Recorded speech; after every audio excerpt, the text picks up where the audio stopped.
given an n by n matrix, return an array containing the matrix elements in spiral order, starting from the top left cell. So we have this as an example. So we have this matrix. We traverse it like water going down a drain. So spiral order like that. So 1, 2, 3, 6, 9, 8, 7, 4, 5. Same here, like so, like the diagrams suggest, and 2 is just 2. All right, we can see that. Yeah. Okay, awesome. Now the solution is fairly straightforward. So we're going to initialize some variables, rows, columns, equal to the length of the matrix and the length of the first column. In the code, we do that here, right? That's what it looks like in TypeScript / JavaScript.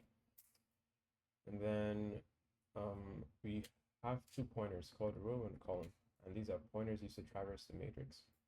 So to point to individual elements in the matrix, we have row started at 0, column started off at -1. Okay. And then direction, and it shows the direction we need to travel in.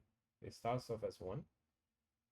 Since our first traversal will be in the left to right direction. So it starts off as 1 because we're going left to right the first time. Right? Actually, I think this scenario. We have that over here.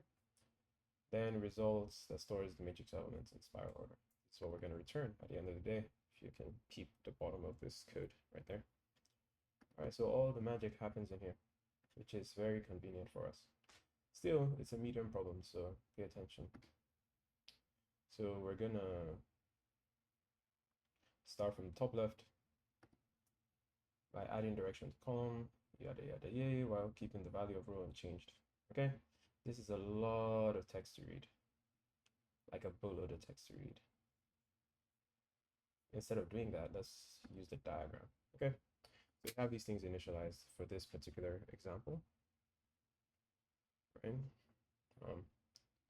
We have row 4 rows, 3 columns.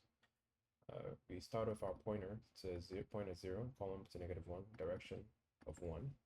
And we're going to start with the first row. So we loop this way, right? So we're moving in the left to right direction. We add the first thing, add index at 0, 0 to the result array.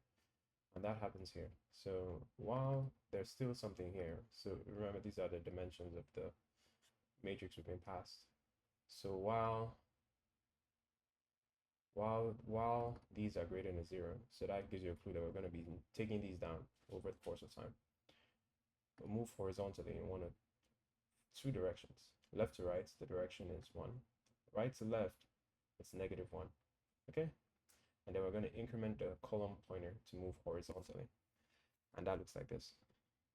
Okay? So within here, start off at 0, while I is less than the dimensions of the current dimensions of the columns. We are going to add direction, which is 1, either 1 or -1. Those are the 2 possible values.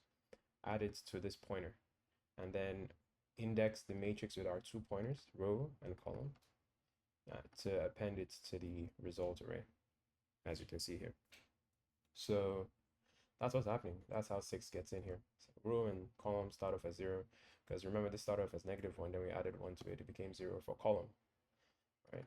Over here, start off -1, then it became 0. So this becomes something being indexed at 0, 0, and that's how that gets in there. And now we're going to change the direction. We're going to do that, right? The number of times that there are columns, right? So column is going to be moving up while row stays the same. And then when that's done, we decrement row because we're done with this row. We decrement rows actually because we're done with that particular row. And so we move on to the next thing, the next loop, right? So we decremented rows because we just finished taking care of 1 over here. And now we need to focus on a column. Top to bottom, direction is 1. Bottom to top, the direction is -1. And so this time we're looping through rows. First, we're looping through the number of columns. Now we're looping through the number of rows. I remember we decremented it, so it's gone down by 1. And it starts off as 0, right? The row, we add 1 to it, right? And that moves our index down here to 5. Right?